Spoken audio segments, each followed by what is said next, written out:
Protests continue to roil Hong Kong. Its economy has been hit hard by the recent unrest. More than $600 billion of stock market value has been erased since early July. Some economists contend a recession is possible if the violence escalates.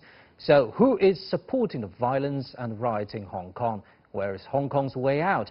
And will the protests damage Hong Kong's status as an Asian financial hub and one of the world's safest cities?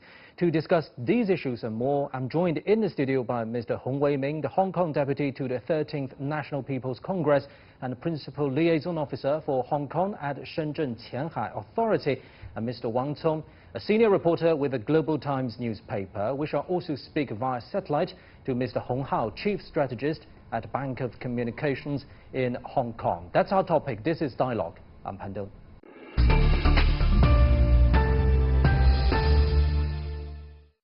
Well, gentlemen, it's unfortunate to see that the majority, or at least many of the protesters, or even riots this time in Hong Kong, are young people. Now, Mr. Hong, you've been engaged in communicating with local Hong Kong youth for decades. Do you think something actually went wrong?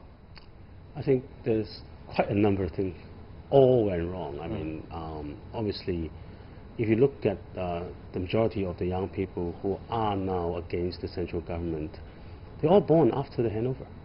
Okay, they're all born after Hong Kong returned to the motherland. I think there's various things. Obviously, the society itself, in terms of economy, in terms of what we call upward mobility, there is a certain stagnation. On the other hand, our education system, we have been going through a series of education reform, and one of which is to introduce this subject called liberal studies, which not just me, but quite a number of people now in Hong Kong are having hesitation on this particular subject because A, it's a compulsory subject, one of the 4 compulsory subjects for the final DSE exam. Secondly, there is no syllabus.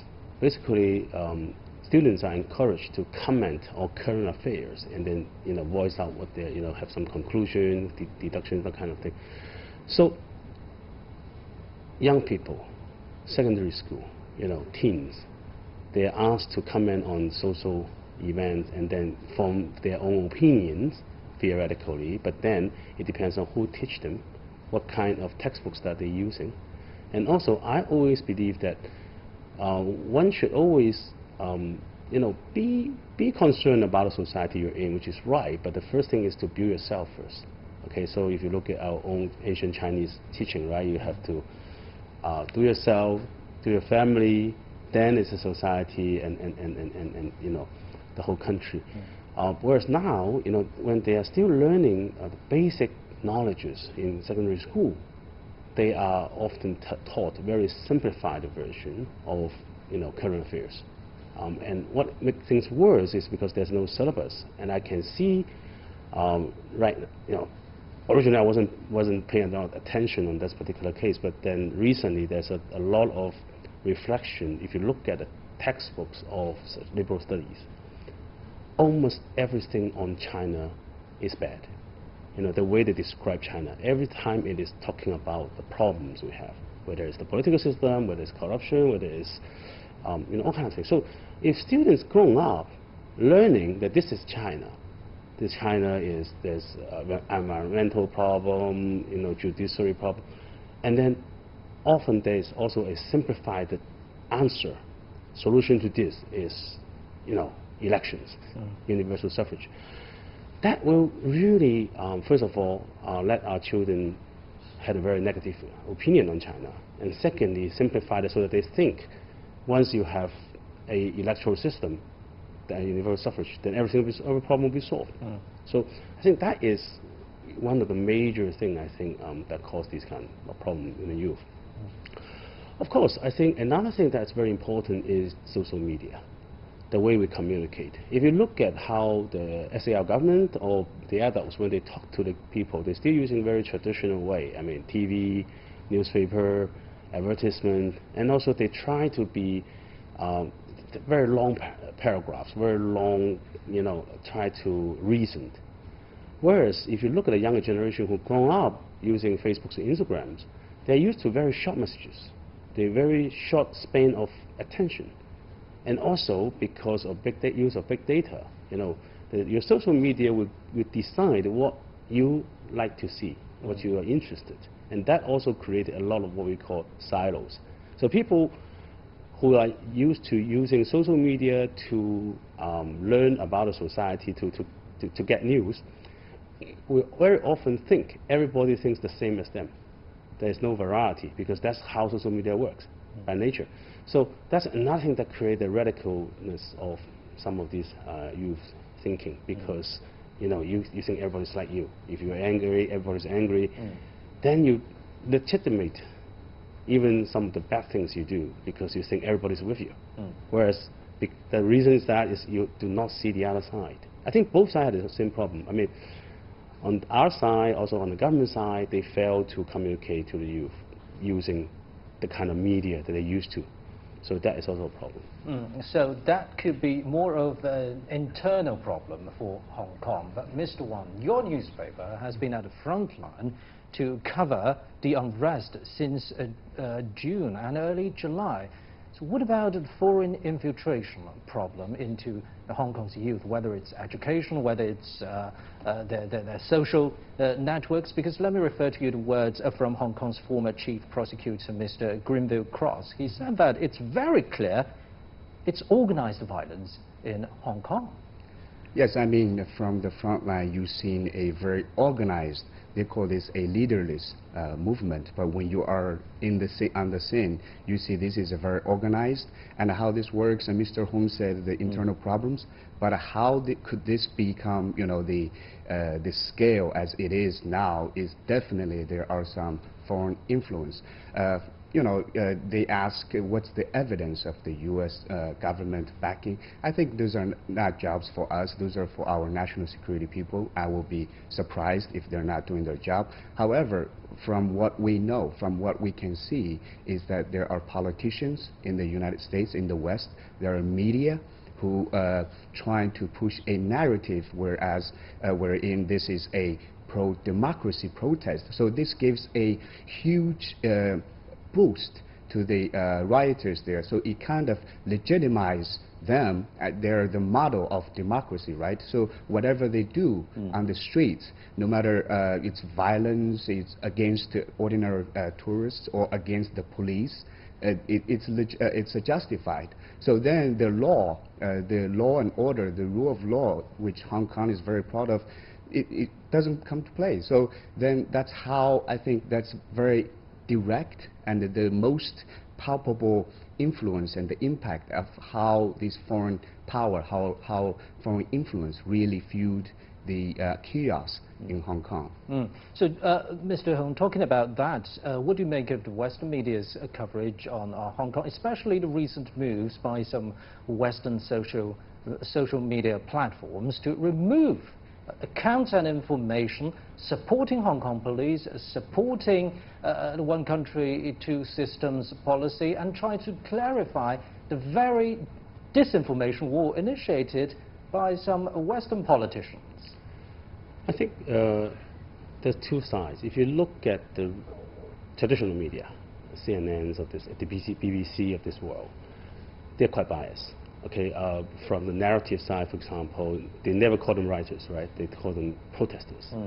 And they even call them pro-democracy activists. Every headline you see glorified their purpose. And they turn a blind eye on all the violence they do and only focus on the force that the police use. If you look at, it's not just Western media, it's actually quite a number of other media in Hong Kong as well.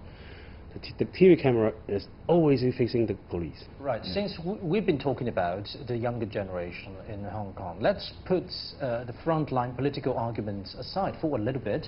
And from your first-hand observation in Hong Kong, Mr. Wang, how are the younger generation in Hong Kong dealing with daily necessities, dealing with their career pursuit, and dealing with their prospect? Do you think they face a kind of desperate situation, if you will?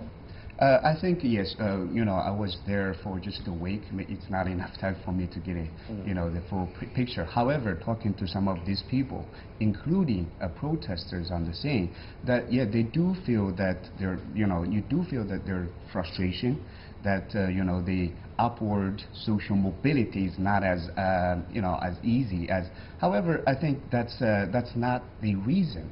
That shouldn't be the justification to start. That's not only riots. unique to Hong Kong. Exactly. That's a global. You know, the global economy is you know, facing is slowing down a lot, and that's faced not only in China, in Hong Kong, in the mainland, also in the United States, where we see some recessionary warnings. So we understand, even central government officials, if you talk to them, everybody understand. That's why we have these development plans from the central government specifically to tackle these social problems, to help with them. But instead of, you know, to understand these initiatives for the Greater Bay Area, for example, they just resorted to, you know, protest, violence, which will never, you know, you can look around the world, examples, it will not solve these problems. We understand the frustration, no problem. And even, yes, you can go, if you have some political, you know, differences, yes, you can go on the street. That's how the one country, two system works. However, this is something different. This is about violence that will further, you know, worsen the problem that they face. It will not help in any way. Right, gentlemen, we'll be continuing this right after this. You're watching Dialogue on CGTN. Stay with us. You're watching Dialogue. We're talking about the situation in Hong Kong. So, gentlemen, earlier we were talking about the difficulties faced by some younger generations in Hong Kong. And what do you think fundamentally should be done to deal with their concerns, Mr. Hong? I think there are many things. Yeah. Okay. How about, let's start with housing prices. Yes. It's impossible for them to buy with their starting salary, right? Not just the starting salary. It's impossible for them to buy even after they work for 15 years. So that is really a problem. But to solve the problem, I think the one thing is to really increase the supply. I mean, it has been very difficult for the past two administrations, okay, CY Leung and Carrie Lam, trying to find a piece of land to build, try to fight with environmental protection people, try to, you know, figure out what's the best way. But the thing is, it's not easy. And then also the society does not have a consensus, because they, you know, there's a divide between the haves and the have-nots. Those who already have a flat, that's probably half of Hong Kong population. Now they're very afraid of property price going deeply down. Okay. On the other side, is the homeless people, well, not really homeless, but flatless people. I think to solve the problem, the first thing is the government need to increase a lot of public housing. I mean, that's what the British government did in the 60s and 70s. Okay, and I think we're facing the same kind of problem. So what we need to do is really forget about property price for a while. It's not very hard to control prices, and there will be. We're going through a recession this year, and there will be potentially another crisis. So property price will probably go down anyway. But rather than thinking about property price, which is more market influence, the government can influence by building more housing. Public housing, like Singapore, right? Singapore, 80% of their people live in government housing. So if Hong Kong, we can have the same, that will solve a lot of the, you know, living problem. Another side is on our industry mix. If you look at Hong Kong, you know, right now the biggest industry is obviously, well, actually the biggest industry is retail and tourism in terms of employment. But if in terms of GDP contribution, in terms of everybody talk about Hong Kong, it's about finance. But if you look at finance and also all the service industry that goes with finance, like law and accountancy, I have calculated it's about 300,000 people. Now Hong Kong have a 4 million working population, 3.9 something. So what do the others do? Okay, and there's another 200,000 civil servants, probably another 100,000 in the quasi-government, and that's it. Okay, so for the other people, they have to either go into finance or professional, or they will be, you know, retail shop and waiters and that kind of tourist guys who really are not having a very, I would say, high standard of living. Right, now let's go to that big picture of Hong Kong's economic structure and maybe its economic prospect. And for more on that, let's cross live to Mr. Hong Hao in Hong Kong. So, Mr. Hong, let's start with some alarming signals from many analysts and observers. Some are saying that Hong Kong could fall into a technical recession if the unrest continue. And Hong Kong authorities have warned that the economic growth this year could plummet to zero if this situation continues. What's your observation in Hong Kong? Could the situation be that dangerous? Yeah, well, I think the economic growth has already slowed down substantially. I think we're seeing, in the second quarter this year, we're seeing probably one of the slowest GDP growth in the past 2 decades. We haven't seen this since 1997 Asian financial crisis. And also, if you look at the visitor arrival numbers, retail sales numbers, and many other economic numbers that is related to and closely strongly support Hong Kong's economy. All of those numbers are slowing down across the board, because people are simply very concerned about the situation here, and therefore they are delaying or even cancelling their investment plans here in Hong Kong. So I would say that going into the third quarter, as the unrest continues, the numbers here would look even worse than the second quarter. So, having said that, do you think this is also an opportunity for Hong Kong to diversify its economic structure? Because let's face it, Hong Kong, it's fair to say that Hong Kong is a capital-intensive city, but it doesn't have capital-intensive industries, for example, like the internet industry. Yeah, I would say it is a reason for Hong Kong to diversify. Even though such an objective has been around and also in debate for a number of years now. But I think every time Hong Kong really wants to start the engine to ignite some other forms of growth, property and finance always took over for some reason. I think these are the two industries that is making the most profits for Hong Kong, and the easiest way and the most traditional way as well. So I think as a result, whenever faced challenges, people just take the easy way out, and that's why for so many years, if you look at the Chinese tech and internet companies, none of them are actually from Hong Kong. Mr. Wang, what can the Greater Bay Area to provide to Hong Kong's economic future? Yeah, first I want to add a little bit to what Mr. Hong just said there, numbers. But when he talks about economics, this is also related to the people's daily lives. What I've seen there, the most palpable, most direct impact of these riots is having on the small businesses in Hong Kong, which are related to their families, their lives. I was there wherever these protesters go. The mom and pop shops, they have to close down. And in some cases, they were being destroyed. So let's say when they close down early, what they lose is money for food on the table, money for electricity, for all that. So this is very, that's why, yes, we can talk about the numbers, the hundreds of billions of market values that have been wiped out, but this is also directly affect people's life in Hong Kong. And now with regard to how this could play out, I think, yes, there are a lot of problems, housing, but these problems cannot be addressed just in Hong Kong. Why?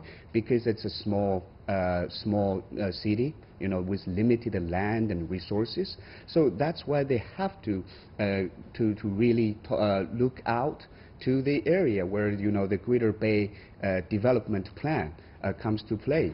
This is a plan is designed to further integrate the three regional economies together, and then with that comes opportunities in technology, in all kinds of different sectors which Hong Kong does not have right now. So I think first of all, the government and the politicians in Hong Kong, they have to better communicate these development plans to the public.